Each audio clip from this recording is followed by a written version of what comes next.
Hi friends, எல்லாரும் எப்படி இருக்கீங்க? இன்றைக்கி நம்ம சேனல் நிவ்யா ஃபுட் மேக்கரில் 2 வகையான கீரையில் செய்யக்கூடிய டிஷ் தான் பார்க்க போகிறோம். ஒன்று வந்து பார்த்திங்கன்னா ஒரு சூப்பரான சூப்பு, கீரை வச்சு ஒரு சூப்பும், அடுத்து வந்து கீரை வச்சு ஒரு துவையல் ரெசிப்பியுமே. ரெண்டுமே வந்து நம்ம வீட்டுக்கு பக்கத்துலேயோ இல்லை நம்ம வந்து பார்த்திங்கன்னா ஒரு பக்கத்து வீட்லேயோ அப்படி கிடைக்கக்கூடிய பொருட்கள் வச்சு தான் இன்றைக்கி இந்த 2 டிஷ்ஷஸுமே இருக்கும். ரொம்ப ரொம்ப ஈஸி மட்டும் இல்லாமல் ரொம்ப ஹெல்த்தியானது. எப்படி பண்ணுறதுன்னு ஃபஸ்ட்லேருந்து ஸ்கிப் பண்ணாமல் பாருங்கள். வாங்க வீடியோக்குள்ளே போயிடலாம். ஃபஸ்ட்டு நம்ம கீரை சூப்பு பண்ணுறதுக்கு இன்றைக்கி நான் முடக்கத்தான் கீரை எடுத்திருக்கேன். முடக்கத்தான் கீரை நிறைய பேருக்கு இதோட மருத்துவ குணங்கள் தெரியும். வீட்டில் இருக்கிற தாத்தா பாட்டி இல்லை உங்கள் அத்தை மாமா அந்த மாதிரிலாம் இருந்தாங்கன்னா அவங்கள்ட்ட கேட்டு பாருங்கள். அதோட மருத்துவ குணங்கள் நிறைய சொல்லுவாங்க. மூட்டு வலிக்கு ரொம்ப நல்லது. இந்த கீரை எடுத்து நல்லா க்ளீன் பண்ணி வச்சுட்டு ஒரு குக்கரில் ஒரு ஸ்பூன் அளவுக்கு பாசிப்பருப்பு, இது எதுக்குன்னா அதோட டேஸ்ட்டுக்காக மட்டும்தான் நான் சேர்த்துருக்கேன். அந்த பருப்பு சேர்த்ததுக்கு அப்புறமா இது கூட நம்ம என்னென்ன பொருட்கள் சேர்க்க போகிறோம் அப்படிங்கிறத தொடர்ந்து பார்க்க போகிறோம். ஒரு கைப்பிடிச்சொடிகளுக்கு முடக்கத்தான் கீரை எடுத்து அதை வந்து கையிலே இந்த மாதிரி பிச்சுட்டு சேர்த்துக்கலாம். அதுக்கு முன்னாடி நல்லா 2 தடவை நல்லா கழுவி சுத்தம் பண்ணி எடுத்து வச்சுக்கோங்க. இப்போ கீரை வந்து கொடி மாதிரி தான் இருக்கும், தெரியாதவங்களுக்காக சொல்கிறேன். அதோட இலைகளை மட்டும்தான் நம்ம வந்து சேர்க்க போகிறோம். இது வந்து ரொம்பவே மருத்துவ குணம் நிறைஞ்சது. உங்கள் வீட்டு பக்கத்தில் எங்கே கிடைச்சாலும் சரி, இல்லைனா யாராவது உங்கள் ஃப்ரெண்ட்ஸ் சர்க்கிளில் சொன்னாலும் உடனே நீங்கள் செஞ்சு சாப்பிடுங்க. இப்போ ஒரு 5லேருந்து 6 சின்ன வெங்காயத்தையும் அதுலேருந்து ஒரு 4 பூண்டு பற்களையும் நல்லா அந்த மாதிரி கட் பண்ணிவிட்டு அதையும் இதில் சேர்த்துக்கலாம். இதெல்லாம் வந்து சீக்கிரம் நமக்கு வேகிறதுக்காக தான். அந்தளவுக்கு எவ்வளோ சீக்கிரம் வேகிற அளவுக்கு நீங்கள் பொடிசாக கட் பண்ணிட்டு சேர்க்க முடிஞ்சாலும் நீங்கள் சேர்த்துக்கலாம். அதுக்கப்புறம் இதில் வந்து ஒரு பிஞ்ச் அளவுக்கு மஞ்சத்தூளும் அதே மாதிரி 2 பிஞ்ச் அளவுக்கு உப்பு சேர்த்துக்கலாம். நம்ம உப்புவே ஃபஸ்ட்டு சேர்த்து வேக வச்சிட்டோன்னா சாப்பிடும்போது அந்த எல்லாத்துலேயும் உப்பு சார்ந்திருக்கும், ரொம்ப டேஸ்ட்டாக இருக்கும். உப்பு ரொம்ப ஜாஸ்தியாக வேண்டாம், ஒரு பாதி அளவுக்கு உப்பு டேஸ்ட் இருக்கிற அளவுக்கு சேர்த்துக்கோங்க, ரொம்ப நல்லாயிருக்கும். இப்போ இதெல்லாம் சேர்த்தாச்சு. சேர்த்ததுக்கப்புறமா இதில் ஒரு 1/4 டீஸ்பூன் அளவுக்கு சீரகம் ஆட் பண்ணிக்கிறேன். அதையும் ஆட் பண்ணதுக்கப்புறமா இது வந்து ஒரே ஒரு பச்சை மிளகாயும் ஒரு தக்காளியும் நான் சேர்க்குறேன். இதோட புளிப்பு டேஸ்ட்டு ரொம்ப நல்லாயிருக்கும். பச்சை மிளகாயோட காரமும் வந்துடும், அந்த ஃப்ளேவரும் நமக்கு நல்லா கிடைக்கும். இப்போ 2 கிளாஸ் அளவுக்கு தண்ணி சேர்த்துட்டு இதை அடுப்பில் வச்சு ஒரு 3லேருந்து 4 விசில், எவ்வளோ நீங்கள் ஒரு 4 விசில் வச்சாலும் தப்பில்லை, 3 விசில் வச்சாலும் தப்பில்லை. உங்கள் குக்கர் வந்து 3 விசில் நல்லா வெந்துடும் அப்படின்னு நினச்சிங்கன்னா 3 விசில் ஸ்டாப் பண்ணிக்கோங்க. இப்போ 3லேருந்து 4 விசில் கம்ப்ளீட் ஆனதுக்கப்புறமா நான் திறந்து காமிக்கிறேன் பாருங்கள். நம்ம வந்து கீரை வந்து சீக்கிரம் வெந்துடும். அதே மாதிரி நம்ம சேர்த்த அந்த வெங்காயம், பூண்டு, தக்காளி, பருப்பு ஐட்டங்கள் தான் நம்ம வேகணும். அதுக்காக தான் 3 விசில் வச்சுருந்தேன். இப்போ இந்த அளவுக்கு வெந்துருச்சு. கரண்டி வச்சு நல்லா வந்து கடைஞ்சிக்கலாம். இல்லை உங்கள் வீட்டில் பருப்பு மத்து இருந்துச்சுன்னா அதை வச்சு நல்லா கடைஞ்சிட்டு வடியெல்லாம் கட்ட வேண்டாம், அப்படியே நீங்கள் ஒரு சூப்பாக சாப்பிட்டுக்கோங்க, ரொம்ப நல்லது. இது வந்து பார்த்திங்கன்னா ஒரு வீட்டில் இருக்க பெரியவங்களுக்கு செஞ்சு கொடுக்கலாம். அதே மாதிரி எல்லாருமே சாப்பிட்லாம், ரொம்ப உடம்புக்கு நல்லது. கீரை வந்து எல்லா வகையான கீரையுமே ரொம்ப நல்லது. அதே மாதிரி ஒரு சிலையான கீரைகள் வந்து நம்ம உடம்புல எலும்புகளுக்கு ரொம்ப வந்து வலுவடைக்குன்னு சொல்லுவாங்க. அதில் இந்த முடக்கத்தான் கீரையும் ஒன்று. Super ready. நீங்கள் அப்படியே சாப்பிட்டுக்கலாம். உங்களுக்கு பெப்பர் டேஸ்ட் வேணும்னா கூட நீங்கள் மேலே ஆட் பண்ணி.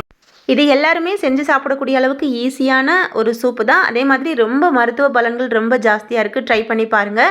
அடுத்து வந்து ஒரு சூப்பரான துவையல் ரெசிபி பார்க்க போகிறோம். அது துவையல்னு சொல்லலாம், இல்லை சட்னின்னு கூட சொல்லலாம். அதையுமே நீங்கள் எப்படி பண்ணுறது அப்படிங்கிறத நீங்கள் ஸ்கிப் பண்ணாமல் பாருங்கள். அடுத்து பண்ண போகிறதுமே கீரையில் தான் பண்ண போகிறோம். இந்த சூப்பு வந்து பார்த்திங்கன்னா ஒரு வாரத்துக்கு ஒரு 2 தடவை எடுத்துக்கிட்டிங்க அப்படின்னா ரொம்ப வந்து அதோட பலன் ரொம்ப நல்லா நம்மளால் உணர முடியும். ட்ரை பண்ணுங்கள்.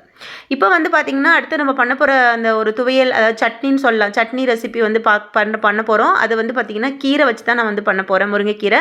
அதுக்கு அடுப்பில் கடாய் வச்சுட்டு 1.5 ஸ்பூன் அளவுக்கு எண்ணெய் விட்டுக்கலாம். எண்ணெய் சூடு வந்ததுக்கப்புறமா ஒரு 1.5 ஸ்பூன் அளவுக்கு உளுந்தம்பருப்பு சேர்த்துட்டு அதை வந்து சேர்த்து நல்லா வந்து இந்த மாதிரி வறுத்துக்கலாம். கொஞ்சம் நேரம் வந்து இந்த மாதிரி ஒரு கரண்டி வச்சு கலந்துகிட்டே இருந்திங்கன்னா அந்த உளுந்து வந்து நல்லா செவந்து வரும். அந்த மாதிரி செவந்து வந்தால் தான் அந்த வாசனை நமக்கு நல்லா வந்து கிடைக்கும். டேஸ்ட்டும் ரொம்ப நல்லாயிருக்கும். இந்த மாதிரி செவந்ததுக்கப்புறமா ஒரு 20 சின்ன வெங்காயம் தோல் உரிச்சிட்டு சேர்த்துக்கிறேன். அதையும் சேர்த்ததுக்கப்புறமா இந்த மாதிரி கலந்து விட்டுக்கலாம்.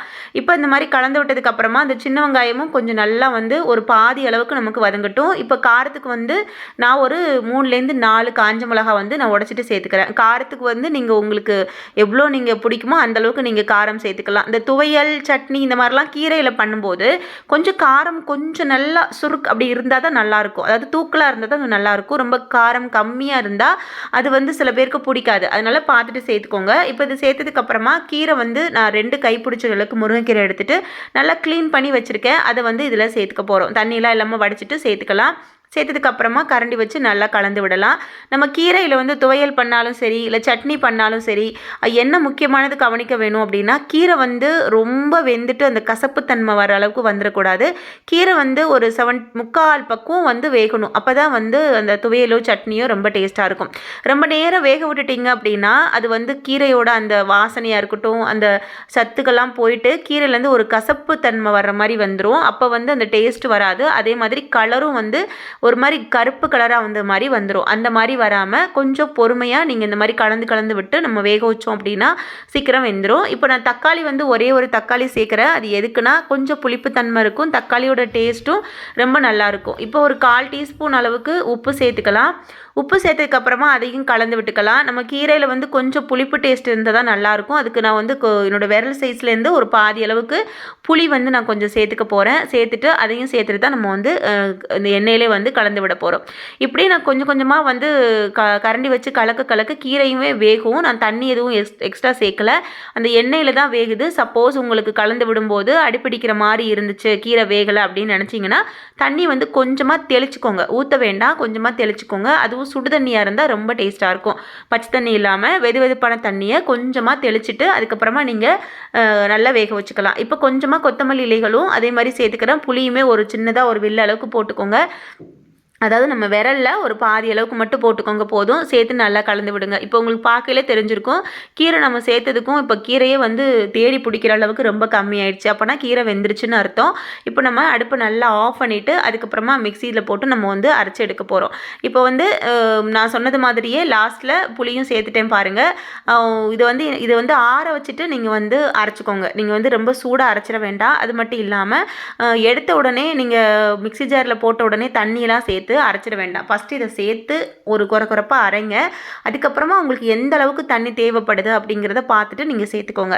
நான் சொல்கிற சில விஷயங்கள் எல்லாமே புதுசாக சமையல் ஸ்டார்ட் பண்ணுறவங்களுக்காக மட்டும்தான். இது வந்து அடிக்கடி சமையல் பண்ணுறவங்களுக்கு இது எல்லாமே தெரிஞ்சிருக்கும். புதுசாக சமையல் பண்ணுறவங்க மட்டும் இதை நோட் பண்ணிக்கிட்டால் போதும்.